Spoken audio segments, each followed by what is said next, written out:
Elektronica 2018, we have landed at the booth of Trinamic, and I'm joined by Michael Randt for an interview, second time around, which is very pleasurable.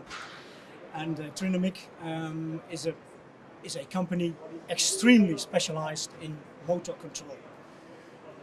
How come, Michael? What is the short story of the company?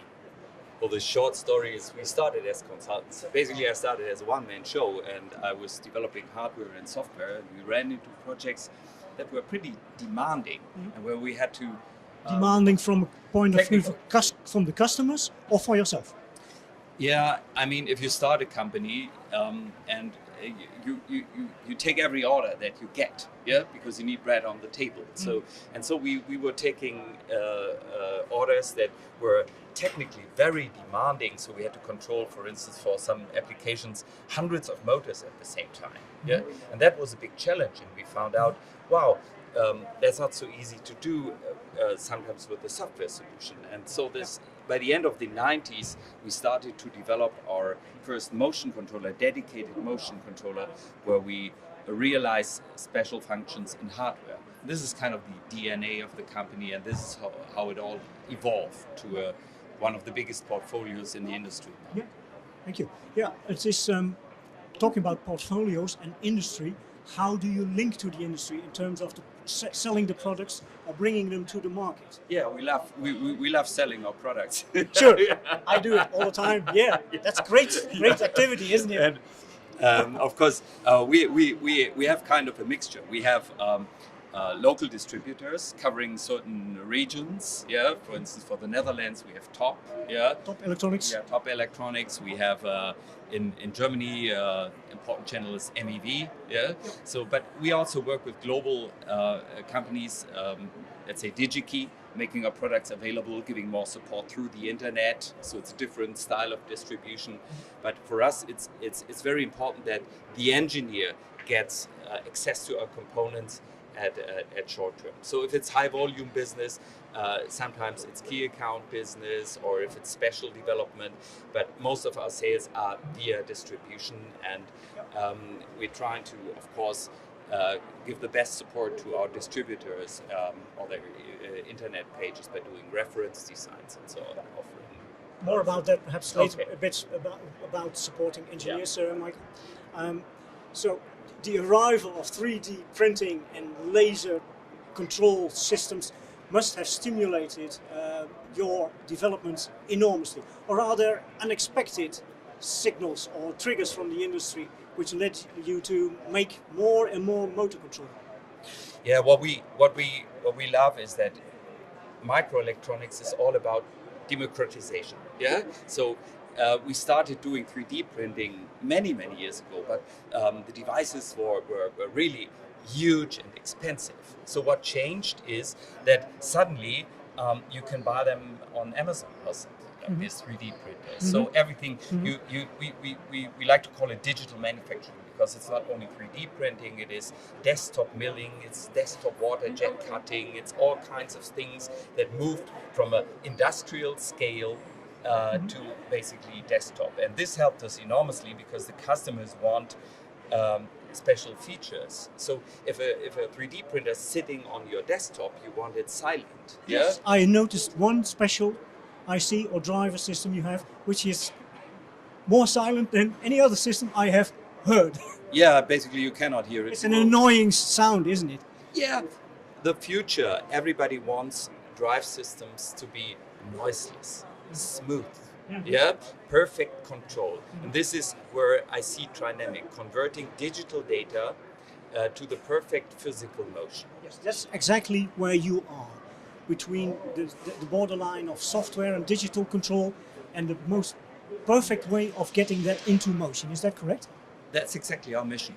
Yeah, this is our mission. This is basically what Trinamic stands for. Yeah. So in the old days, we used to have like an L298 and stepper motor control ICs. Yes. They are dead. Are they past? Your products are in comparison to that, Michael? Oh yeah. It's like a horse cart, and electric car or something like They this. were great at the time. Yeah, they were great at the time, and but yeah, as said, if you have a lot of motors in these systems, so you want everything to be dependable, you want everything to be noiseless, and you want to get every bit of performance out of the motors you use. So you can use smaller load motors, you can use less resources, less energy. This is so important. So our systems make it very easy to realize perfect motor control at low cost and with a low threshold for the engineer. Mm-hmm. So there's lots of intelligence also packed into these driver boards. Yes. And I've always been that kind of bewildered by your selection table and your diversification. First of all, my question would be, how do you help the engineers to make the proper selection in the first place? Yes, of course you can select by parameters, like of course supply voltage, current that you want to drive, number of axes. So we have noise level. Yeah.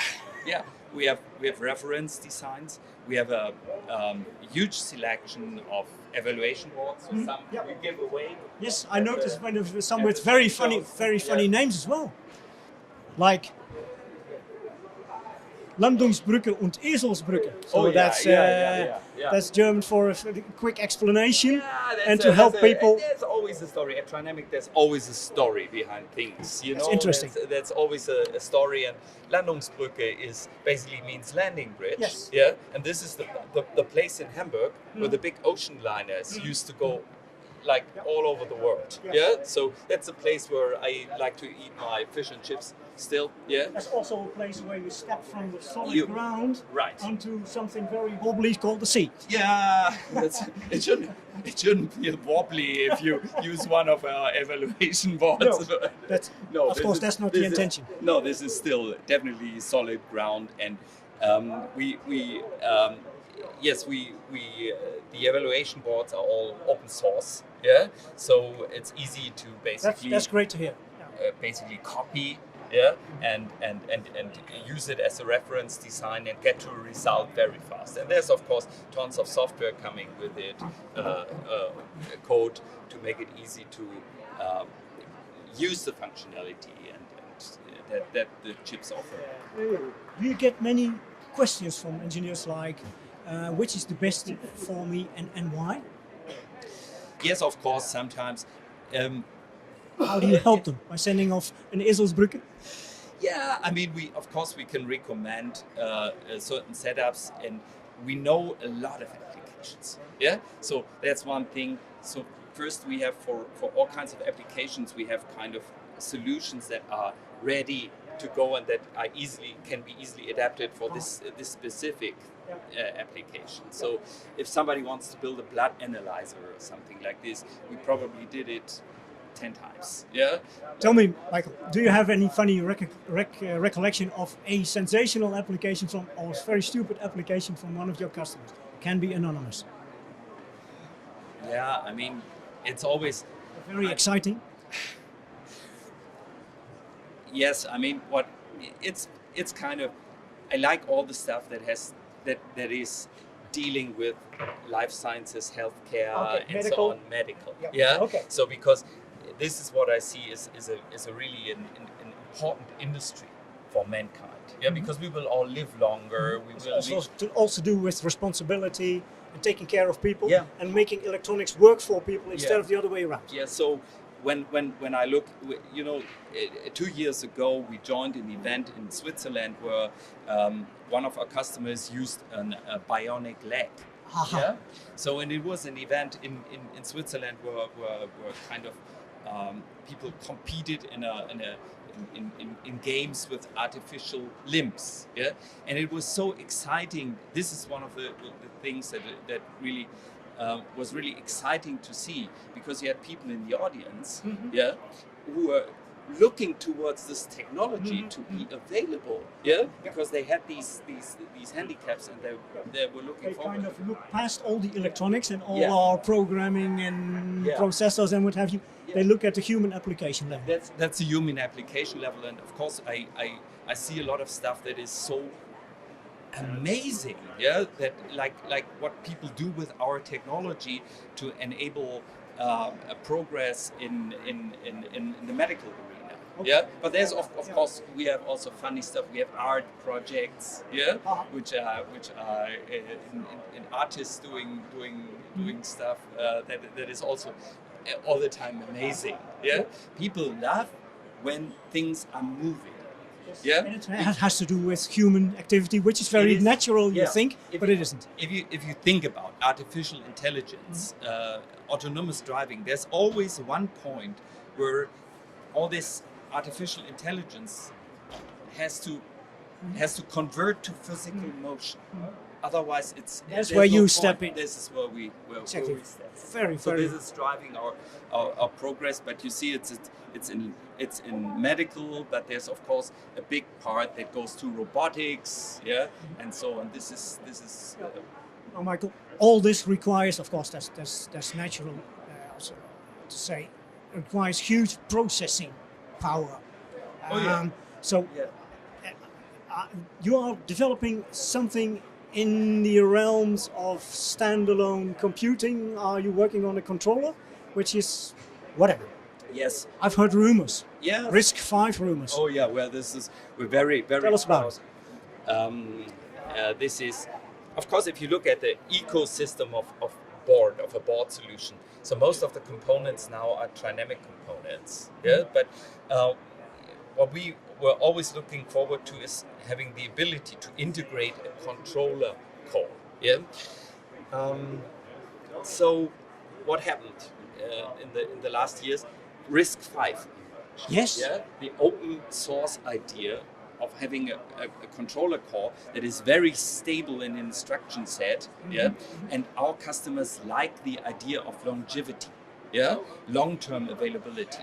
Yeah, so we were immediately fell in love with the RISC-V concept. It has a very long and very positive history. Yeah, it is, and we simply like the idea that it's such a stable component, and we immediately decided to make a component that incorporates such a processor core. All the real-time relevant components usually at Trinamic are done in hardware, very stable and reliable, but to adapt it and control it, you still need a processor core, yeah, and to handle external communication and so on. So, yeah, and we're very proud. This is. We'll show it in a minute on the camera. Okay, Michael. Yeah. So this is for us. It's kind of a next step of evolution. Yeah, to go to be able to embed processor cores into our smart power products. So this is. Yeah. Thanks, Michael. It's a long way from the L9298 up to RISC-V, but I think you're doing a great job, especially as far as looking for real applications and working out human applications. I think it's also, you have to be fair and be honest and say that requires an enormous amount of engineering, precision and drive and flexibility most of all. Yes, you have. I totally agree. That's why the RISC controller came in, to give even more flexibility to the end users of your drive boards. Exactly. Yeah. So we are able to adapt to the application much faster, and of course there's a general trend towards miniaturization to get it smaller and smaller and smaller. Yeah. So a lot of medical applications or like prosthetics and so on, robotics and so on, everything has to be smaller, yeah, more integrated and so on. And so this is one of the mega trends, is miniaturization, and this reflects, of course, pulling everything into one chip, yeah, and just this is exactly what it reflects. Okay, Michael, thank you very much for allowing us to film at the beautiful Trinamic motor driver stage. Yeah. Thank you very much. Yeah, thanks.